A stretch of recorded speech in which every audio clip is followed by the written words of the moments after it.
News, views, voices of the global Indian community. India abroad. निश्चित रूप से अच्छा हुआ है। पिछले 10 वर्षों में हमारे यशस्वी प्रधानमंत्री नरेंद्र भाई मोदी साहब ने जो प्रगति की है उसी का परिणाम है कि हम 2030 से पहले दुनिया की तीसरी अर्थव्यवस्था बनने जा रहे हैं। इन हाइलाइट्स में देखें, अगर आप इंडियन डायस्पोरा की बात करें तो हमें एक नई पहचान विश्व में दी है। 2014 के बाद से अप्रवासी भारतीयों को एक सम्मान की दृष्टि से देखा जाता है। आप देखें, जब यूक्रेन के अंदर क्राइसिस थे तो भारतीय झंडे को लेके आप बस पे लगा लो तो आपको बॉर्डर पार करने में सुविधा हो जाती थी। तो ये चीज़ें नहीं, इसके अतिरिक्त अगर आप देखें तो आज अमेरिका के अंदर भी आप दीपावली हो तो यूएन में देखें आप लाइटिंग होती है, और ये सब चीज़ें कहाँ थी आप देखिए। तो ये नई पहचान के अलावा भी आज भारतीय समुदाय के लोगों को गंभीरता से लिया जाता है दुनिया में, चाहे वो अमेरिका है, लंदन है, सऊदी अरब है। तो इसका सारा श्रेय तो देश के प्रधानमंत्री मोदी साहब को ही जाता है। ज़बरदस्त विकास हुआ है। आप किसी भी क्षेत्र में ले लें, चाहे वो सड़कें हैं, तो भले ही गडकरी साहब ने बहुत अच्छा काम किया है, पर क्रेडिट तो देश के यशस्वी प्रधानमंत्री को ही जाएगी। जब नेता में दम हो तो काम होता है। तो चाहे सड़कें हैं, चाहे ट्रेन्स का आप देखें जिस तरह से जाल बिछ रहा है पूरे देश के अंदर, जिस तरह से नई नई ट्रेन्स वगैरह, बुलेट ट्रेन्स, और मतलब आप देखें कि कौन से क्षेत्र में विकास नहीं हो रहा है। मैं राजस्थान से हूँ, मैं ये दावे से कह सकता हूँ कि यशस्वी प्रधानमंत्री जी जीत कर आएँ और राजस्थान आने वाले समय में अमेरिका का कैलिफोर्निया सोलर के क्षेत्र में डेवलप होगा। तो इस तरह से बहुत संभावनाएं हैं और बहुत अच्छा काम हो रहा है। देखें आप, अभी मेरा पूरा विश्व के अंदर पूरे इंडियन डायस्पोरा से अलग अलग देशों में बात करने का अवसर इसलिए भी प्राप्त हुआ कि मैं हाल ही में पूर्व विदेश सचिव के साथ में हर्षवर्धन श्रृंगला साहब के साथ अयोध्या मंदिर दर्शन करने गया। मेरे मन में एक विचार आया कि इस मंदिर को बनने में 500 साल लग गए, तो क्यों नहीं मैं रामलला को 4 करोड़ अप्रवासी भारतीयों की तरफ से 500 किलो लड्डू चढ़ाऊँ। तो मैंने वहाँ चंपत राय जी साहब हैं, बहुत ही पूरा जीवन दिया है राम मंदिर के लिए, तो उनसे मैंने बात की, उन्हें मेरा विचार अच्छा लगा, तो हमने 500 किलो लड्डू वहाँ भोग लगाया। फिर मैं उन लड्डुओं को यहाँ लेके आ गया जितने ला सकता था। उसके बाद में मैंने इन लड्डुओं को लंदन से लेके Norway, Trinidad, Tobago, Australia, New Zealand, सऊदी अरब, आप पूछते रहिए। मैंने यहाँ न्यूयॉर्क आने के बाद में इसको ना केवल अमेरिका के भिन्न भिन्न राज्यों में भेजा, सब जगह भेजा। तो जब मैं इनको लड्डुओं का प्रसाद जब मैंने भेजा तो मेरी नेचुरली वहाँ के लीडर से बात होती थी। इंडियन डायस्पोरा के जो ऑर्गेनाइजेशन है सभी का कार्यकर्ता हूँ मैं।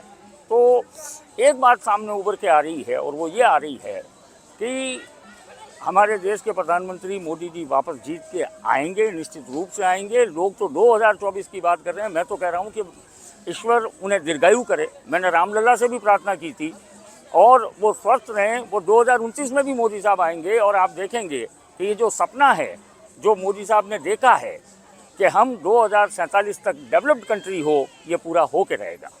निश्चित रूप से आप देखें पिछले 10 साल में यूँ देखें तो आमूलचूल परिवर्तन हुआ है एमईए की कार्यशैली में। आप 2014 से पहले का एमईए देख लें और 2014 से 10 साल का आप देख लें। मैं बात न्यूयॉर्क कॉन्सुलेट की नहीं कर रहा हूँ, आप पूरे अमेरिका की नहीं, पूरे विश्व के अंदर आप देखें कहीं कोई घटना हो जाती है, आप एक सिर्फ ट्वीट कर दें और उसमें पीएमओ को टैग कर दें। अब तो वो भी ज़रूरत नहीं रही है। सभी को मालूम है कि अगर ये पीएमओ को पता चलेगा तो आपके खिलाफ कार्रवाई हो सकती है। तो आप देखें अभी अभी घोषणा हुई है कि न्यूयॉर्क कॉन्सुलेट पहला कॉन्सुलेट बना है दुनिया का जो साल में 365 दिन खुलेगा। ऐसा नहीं है पहले काम नहीं हो रहे थे। इन 10 सालों में मैंने अभी 3 दिन पहले भी अपने उद्बोधन में कहा इंडियन कॉन्सुलेट में कि आप देखिए कि चाहे स्नो बर्फ़ पड़ रही थी, चाहे कोई डेथ मतलब सैटरडे हो, संडे हो, वीकेंड, लेबर डे, हॉलीडे हो, कुछ भी हो, अगर कोई डेथ केस है, इमरजेंसी केस है तो कॉन्सुलेट खुलता था। पर अब आधिकारिक तौर पर घोषणा हो गई है, तो अब लोगों को ढूंढना नहीं पड़ेगा कि आप राना में जाओ या एफआईए में जाएं या बजाना में जाएं या गाना में जाएं या तमिल एसोसिएशन में जाएं। आपको एक तय है कि आपको मालूम है कि भाई अब 365 दिन खुल रहा है। तो इसके लिए मैं साधुवाद देना चाह रहा हूँ। लेकिन कहीं ना कहीं ये सब चीज़ें हो तो देश के प्रधानमंत्री नरेंद्र भाई मोदी साहब की वजह से ही है। देखें आप, अप्रवासी भारतीयों के लिए एक समस्या दुनिया में तो है ही, पर अमेरिका में भी विशेष खास तौर से ये चल रही है कि आदमी यहाँ रहता है, किन्हीं कारणों से वीज़ा अवधि समाप्त होने के बाद भी अगर वो यहाँ रह जाता है तो मेरा ये कहना है कि उसके बाद भी वो भारतीय नागरिक तो है, उसके पासपोर्ट को रिन्यू करने के लिए आप क्यों अड़चन पैदा करते हैं? उसने जिस देश के कानून का उल्लंघन किया है वो देश का कानून उससे निपटेगा, आप तो उसका कम से कम पासपोर्ट बना दें। अब उस पासपोर्ट के चक्कर में आप देखें ये दलाल लोग, ये इस तरह से गलत रॉन्ग प्रैक्टिस होती है। तो आने वाली मोदी साहब की सरकार से मैं ये ज़रूर चाहूँगा और मैं ज़रूर ये मांग करूँगा कि जो भारतीय है वो अगर किसी भी देश में है और उसका पासपोर्ट एक्सपायर हो गया है, अगर वहाँ उसने कोई वीज़ा नियमों के या उस देश के कोई कानूनों का उल्लंघन किया है तो वो देश निपटेगा, लेकिन ये उसका राइट है कि उसे ये पासपोर्ट दिया जाना चाहिए। तो इस पर मैं काम करना चाहूँगा। ये इंडियन डायस्पोरा भी चाह रहा है, लोग चाह रहे हैं खूब, और मैं इस पर कहा कि आप देखें कि ये लोग ज़बरदस्ती हमारे देश से भी, मैं यहाँ ये मेंशन नहीं करना चाहूँगा कि कौन से हिस्से के कौन से ऐसे लोग हैं जो यहाँ आके हमारे देश को बदनाम करते हैं। मुझे बड़ा ताज्जुब होता है जब ये कहते हैं कि हमारे यहाँ धार्मिक स्वतंत्रता नहीं है। कैसी बात कर रहे हैं? अगर भारत के अंदर धार्मिक स्वतंत्रता नहीं है तो फिर दुनिया का कौन सा ऐसा देश है जहाँ पर आपको पूर्ण रूप से धार्मिक स्वतंत्रता है?